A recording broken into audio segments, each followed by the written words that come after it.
What's up, y'all? It's your girl Ehmandah, and welcome to another episode of the Dope Confidence Podcast. I'm interviewing amazing people that have inspired me, empowered me, and I hope they do the same for you.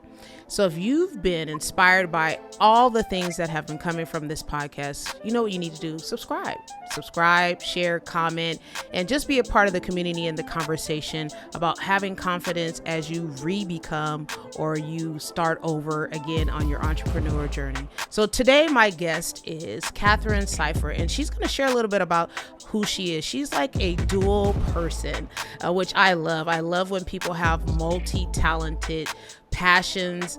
She is a writer, she is a poet, she's also a pianist, and she's a pretty dope queen. So I'm going to invite her in the room to have a conversation with us today about her re-becoming. Hi, Catherine. How are you?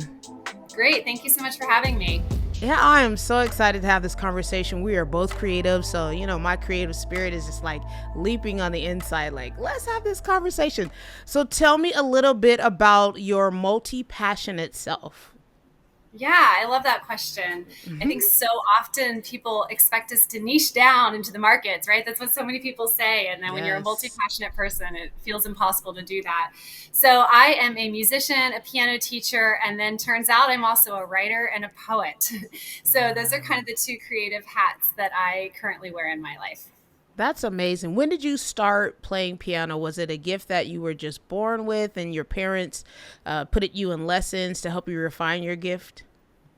I asked to be put in piano lessons. Really? So I was 8 years old and hanging out with a family friend, and one of the children who was younger than me, I think she was like in kindergarten, was playing Twinkle Twinkle Little Star, something simple like that. And at that point, even at age 8, I already lacked the confidence, and I thought, oh my goodness, that's amazing. I could never do that. And I told her that, and she's like, yeah, you can. And she showed me, and I thought it was amazing, and I was drawn in, and her mom happened to be a piano teacher. So I asked my parents, they signed me up. I started with piano lessons. Sadly, they moved away at the end of that year, but I hooked into another piano teacher who I stayed with all the way through high school. And that was kind of it. Like, that was like my first love, my biggest love. And I went on to go into music school and studied music there and graduated with a degree in music. And I actually started teaching piano in high school. I knew from a very young age that was what I wanted to do. And so thankfully I've been able to do that. There's kind of been a period of reinvention there for a while. But so I've got children knocking on the door. So hopefully they'll get the hint. But so, yeah, I was able to teach some after college, and then I had a whole slew of children. And then part of this re-becoming has been returning to piano. Wow. What an amazing journey. Like, I think it's so great that you figured out what you wanted to do as a teenager. That doesn't happen very often. You and I both know, we are women that have lived life and a little older and have kids. But, it took some of us like 30, 40, 50 years old. We're like, oh, this is what I want to do in life. But you knew that as a teenager. Why do you think that is? I don't know. Like, I still wonder. I still ask myself that question. I think there was something about music that just resonated with me. I think for a while I tried to fight the artistic side of me. Now, I'm not one that creates music. Okay. I very much live within the classical realm and playing classical music. But there's just something about the beauty of music to tell a story and to express emotions that I feel sometimes we're incapable of finding words to express those emotions. And I feel like music can get to that part, to those like little crevices in our heart that maybe words can't find. And I find tremendous solace in playing music and encouragement in that process. Yeah, so true. Like, music speaks to the soul. Music speaks when you can't verbally speak, and I totally agree with you. It's just been the thing that's helped me to process so many things in my life. And I know that you had a period in your life where things started happening, life challenges started to come, and you found yourself in a place where you had to go on a journey of self-discovery. Let's talk about that. Yeah, how do you want me to jump it? as the kids still knock on the door. So Right. I'm now a single mom of 6 kids. They were Wow, all told I six? had this interview, but now they're here. So yeah, I found myself in the height of COVID facing a divorce. And at that point, I had been married for 19 years and was basically a stay-at-home wife and homeschooling mom to my kids through that period of time, Wow. and knew that I needed to find some way to financially support my family. And, in my journaling, what do I do? Do I go to school? What do I want to do? What do I want to be? Who do I want to become? All those questions. And pretty quickly, as I was journaling, it popped back up like, okay, right? You like music, music, you're good at that. You know how to Mm. teach. This is where you go. So I threw a post up on Facebook, literally 1 month into COVID. So like halfway through April and, of 2020. And we're still wiping down groceries. We're probably still not filing toilet paper at that point. Right. And I said, sliding scale or free, let's just try this out, virtual piano lessons. And it took off. It was very successful. It's become a very viable way and productive, efficient, effective way to teach piano. And so now my piano studio is exclusively virtual. And I plan to keep it Wow. that way for the future because it works best for my family. Wow. Wow. Did so many things to talk about. So many things to talk about. Six kids? Yes, I have 6 kids. They're now ages 5 through 17, but when I was going through the divorce, they were just 1 through whatever that is, 13. Wow. And when you thought about, hey, let's go back to my teenage years. Let me start teaching again. Let me take advantage of the virtual space during COVID. Did you ever have like any self-doubt, or were you driven by your determination to make a living for you and your family? Of course, I had self doubt. I don't know anybody that doesn't have self doubt when Mm, they do anything, especially when they feel like they're doing something new or outside of their own comfort zone for them, let alone something possibly yeah. newer on the edge of what other people were doing. I knew that virtual lessons had worked for a couple of my cohorts in the past, but I still kind of had my doubts. And of course, it had been a few years since I had taught. I'd always had a couple of students here or there that I had taught while I was homeschooling my kids. And Mm-hmm. I did have a full in person studio when I first graduated from high school. But that had been so many years ago, or from college, sorry, had been so many years ago that I just was still kind of like doubting.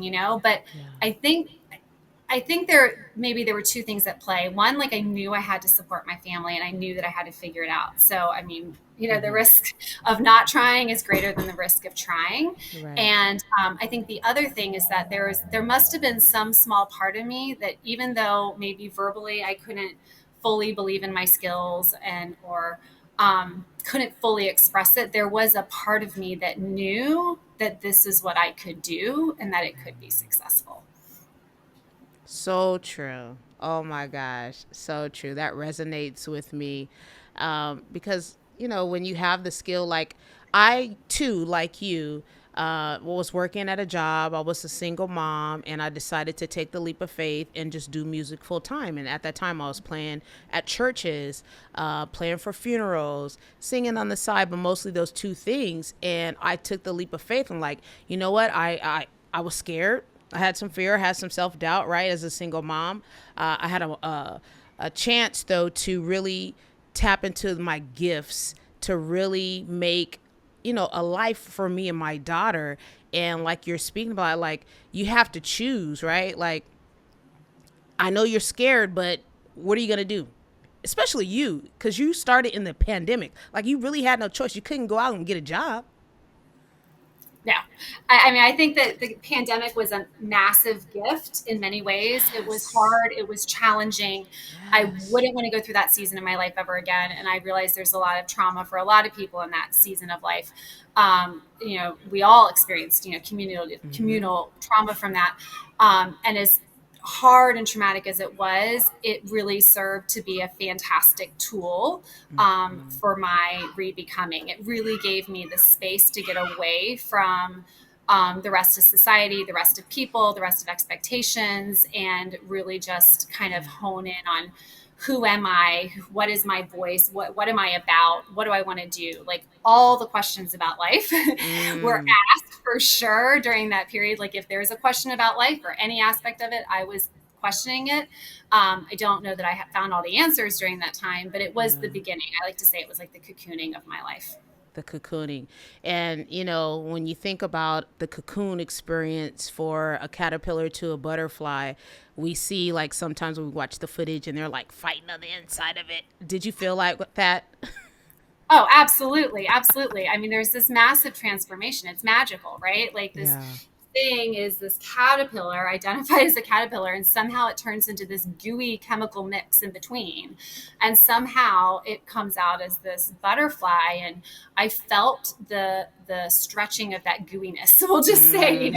everything was in flux. Nothing felt Yeah. firm and secure and formed during that time. But of course, there's the stretching. I think a lot of people know that if you help the butterfly get out of the cocoon, you damage it. It doesn't then have the strength to really fly. And so definitely the pandemic and the whole process of divorce and becoming a single mom and single woman and building a business out of all that was Yeah. definitely, stretching for me. I love how you mentioned how this was a profound statement that if the butterfly is in the process of the cocoon and if you try to help it, you will damage it. Do you think that during the pandemic, we're all in isolation, that you needed to take that solo journey by yourself in order for you to find your voice? I, for me personally, I absolutely did. One of the tools that I found during that time was the book The Artist's Way by Julia Cameron. I And love that yeah, book. so there's like a couple of things that she said in there that were super helpful for me. One was Mm-hmm. the morning pages, the daily Mm. morning pages. So writing stream of consciousness, 3 pages every day, no matter what came out, letting it be as ugly as it needed to be and as profound as it needed to be, or just like, I don't even know what to write. I don't know what to write. Whatever was super powerful for me and is part of the journey of helping me become a poet and a writer. But it also helped me find my voice. Prior to that, I Yeah. didn't even know I had thoughts because I was so disassociated, I guess, from my thoughts that I didn't even know I was thinking things. So by putting it pen to paper, I was able for the first time in my life to really, or at least in a long time, like hear my thoughts by seeing them. Mm. So that was super powerful. And when I look back at those early pages, they're so sad to see it sometimes, but yet there are little glimmers of who I was becoming. Little ideas Yeah. that I planted. It might have just been a couple of sentences here or there, or a word or a phrase, and then to see them that I'm now living them out now in my life is just it's just I'm in awe sometimes that there's power, I think, Wow. in what we think. And so if we let Oh, ourselves yeah. have that space to grow, I think we can do more than we think. The second thing that she had us do was like these artist dates. We were supposed to Mm-hmm. take ourselves out. You don't have to spend money or go anywhere, but just the idea of even just smelling your food or your coffee or your tea or tasting Yeah. it and learning more who you are and what you like and what you don't like. I didn't know Mm-hmm. those things about myself at 40 years old. I didn't know those things. I had lost so much of that as, a mom, as a wife, that I needed to reconnect. And I'm still discovering those things. But one of the challenges one week was to disconnect from everything, like Mm-hmm. no TV, no podcasts, no radio, no nothing, just kind of go radio silence.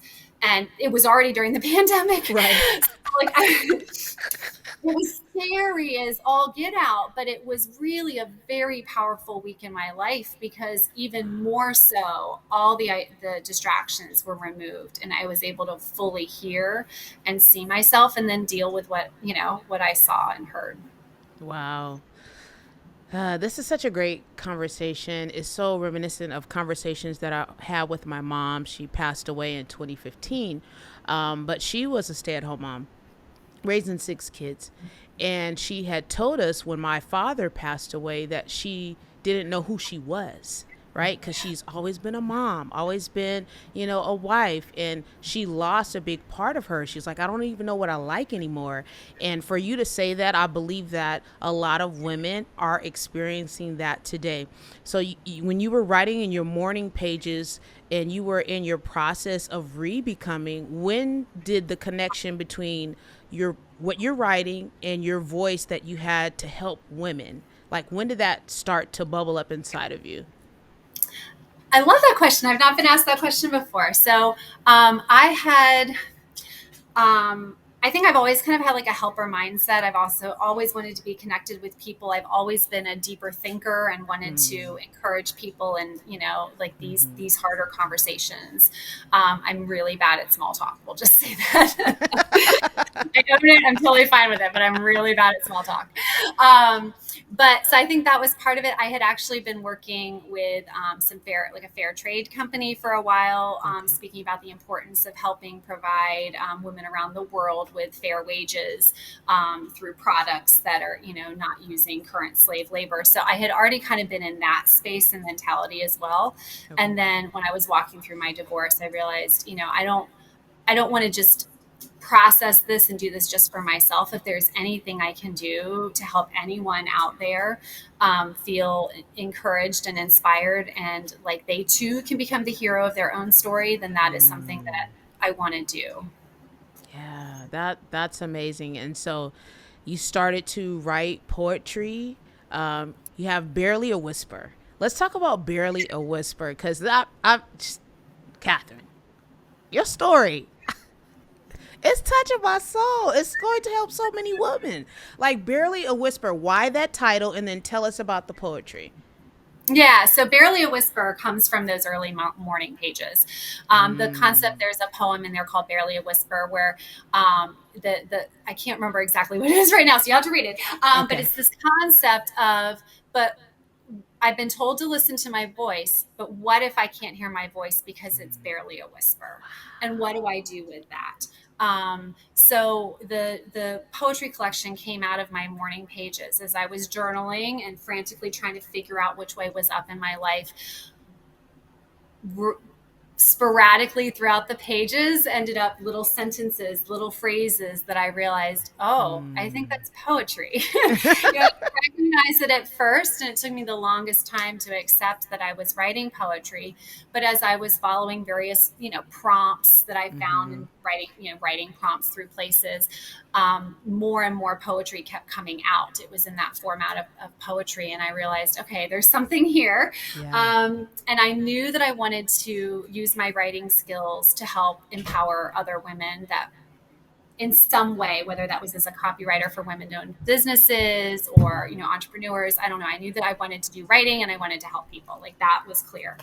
And so I thought the first step for that, I wanted to initially help business owners tell their stories, maybe through ebooks to help get on their websites, so that they can help promote their businesses. I thought, well, the first way to do that is learn how to write my own memoir. So then I got a writing coach and then started writing and working on that. But again, as every time she gave us writing prompts, more poetry came out. So I realized I had like a collection of 60 or so poems. And I said, what do I do with all these? She said, well, throw them in a document and we'll just see. So I organized them, put them all in one document and realized, oh my gosh, I've got a collection. And not only do I have a collection, but I basically have a memoir of a woman who is re-becoming. And the strength of the poems and the strength of the voice of the woman writing the poems definitely grows over time. So those first few poems are full of questions and without answers. And what if, she can barely whisper, and then they grow. I grow over time, and there's strength and there's more confidence, but there's still some questioning in between. And then by the end, it's definitely the more empowered version of herself. But what I love about the way it organized the poems is that they aren't necessarily chronological order, right? Okay. So some of the later poems that I wrote still kind of fit in that middle section, or maybe even the first section, right? Because life is ebb and flow. It's not a linear kind of thing when we grow. Wow. I love that. Barely a Whisper. I work with women as well, and I have a platform where we share stories. And it's so amazing to see women find their voice. Voices that have been silenced over the years because of trauma, pain, or hurt, or experiences with other individuals. But your poetry, it's like a key to help unlock the door for them to find their voice. Barely a Whisper, such a great title. Oh my gosh. So how do you feel in your journey of re-becoming has helped women? Well, I hope that it will inspire other women to take that step, whatever that step is. If they're on the edge and they just don't know if they should or can, do whatever that next thing is. They're facing transition and maybe they're saying goodbye to one thing and trying to step out into the unknown. I hope Yeah. that this collection and my work with that writing and speaking will inspire women to go ahead and take that step, that it'll encourage them to Yeah. tap into their inner voice, into their inner hero, to trust her and to let her lead them forward. So I want people. I want it to be an encouragement to those that might be Yeah. in various stages of their journey. And how do you feel one can become the hero of their story? I love this question. I think it really, I think it comes down to developing that knowledge of yourself and that self trust and self love. I like to say that when you think of a hero, I think we initially think of like the firefighter, right? We're either thinking about like community helpers, or we're thinking about the guys in the capes and the Marvel people, Of right? course. Um, that's like our first two thoughts, I think, right? And so when you think about what makes a hero, they're saving people, right? But it's because they believe that the people that they are saving are worth it. They believe that those people matter. So I think for us to become the hero of our own stories, first we have to believe that we matter. And once we get to that point, then we can step into that role of being our own hero because we believe that we matter enough to be saved. That's so true. Speak to the woman that was in the spot you were in during the pandemic, the moment when your life changed, when you were going through divorce and you felt like you were lost, that you couldn't find your way. Speak to that woman. Yeah, I would tell her you are stronger than you know. You are more capable than you know. You can do the things that you set your mind to doing, and listen to your voice and follow it. If things don't feel good and in alignment with you, well, there's probably a reason. Don't stay there. Don't do that thing. Yeah. Find the things that bring you joy and that feel right with your body and in alignment. And those are the things to keep pursuing. And I try to fill more of your life with those things than with the things that make you feel small and uncomfortable. Yeah. Yeah, thank you for that great advice. Are you doing what you love and loving what you do? Absolutely, 100%. I think one of the biggest gifts of teaching piano too has been in this virtual format. I can see my face on the camera when I'm teaching my students. I can Yeah. see their hands. They can see my hands. We do like a 4 camera spread. But it's really been able to see my own face and to see the joy in my eyes as I'm teaching. And that was one of the first, like a huge healing step for me when I was first doing online lessons was, oh my gosh, look, I see myself again. Like that's who I was. That's that. Wow. So yes, I love teaching. I teach about a third of my students right now are adults too, and I'm really loving that space. And I love teaching youth. I love teaching adults, and then I love my work as a writer. And I do all kinds of writing. I write blog posts for myself and about the intersection between life and music and lessons we can learn from it. I've got I all love kinds it. of projects on the sides, poetry and so much more. And I'm doing everything that brings me joy, and it's just a fabulous place to be. I love it. And you are really helping a lot of people find their passion, which for a lot of people, it's music. And you're being the person that's guiding them on that journey. And I think that's just so amazing. Before we end our time with each other, tell me what life lessons can music teach us? Put that in alignment for us. I love this. Oh my goodness. Where do I start? Like I seriously write a blog post a week on average on this topic. So if you Really? go yeah, seriously. I mean, so many lessons. It's ridiculous. I mean, like for instance, one of my last ones was about what a metronome can teach us. A metronome keeps the steady pulse for those of you that don't know, and keeps you in alignment with your rhythm. But if we're always moving life at that clip and we don't pause to put rubatos, places for retardandos and accelerandos, which is where you like slow the music down or speed it up, take moments to breathe, you're going to wear yourself out. So that's just one example of I feel life lessons that you can take from music. Yeah. I love that metronome piece. I love that. And we're going to post that. I'm sure you're going to send it to me. We're going to post that because I often think about how music connects with life. And I love that. Just give us one more before we go. I love this show. Y'all know I love this. I'll stick with the metronome one because it's another fresh one off of my mind. But okay. You know how old school metronomes, they prescribe the beats that you move to. So from like 80 to 84, 88, 92, like I've got them all memorized. Well, now with the fancy digital ones, you can go literally 1 beat per minute to increase the speed. And I was practicing the other day and I could play it at 100, could not play it at 104. And I was using one of these digital metronomes and I realized, oh, Catherine, you could practice at like 101 or 102. You've got freedom now, to get into those in-between spaces. So another lesson learned from the metronome is, we don't have to stick to old systems that no longer serve us. There are places where you can find middle ground or new technology or new ways to think about things and live life. You don't have to live stuck in these parameters of like old systems of thinking. I love it. You don't have to be stuck. You don't have to be stuck. Oh my gosh. Listen, y'all. This is your opportunity right now. No one needs to give you permission, but Catherine is here.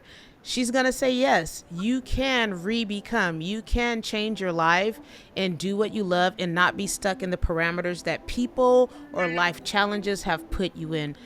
It's just time for you to do what you're called to do. Yes. Oh my gosh. Thank you, Catherine. I love this conversation I'm having with you.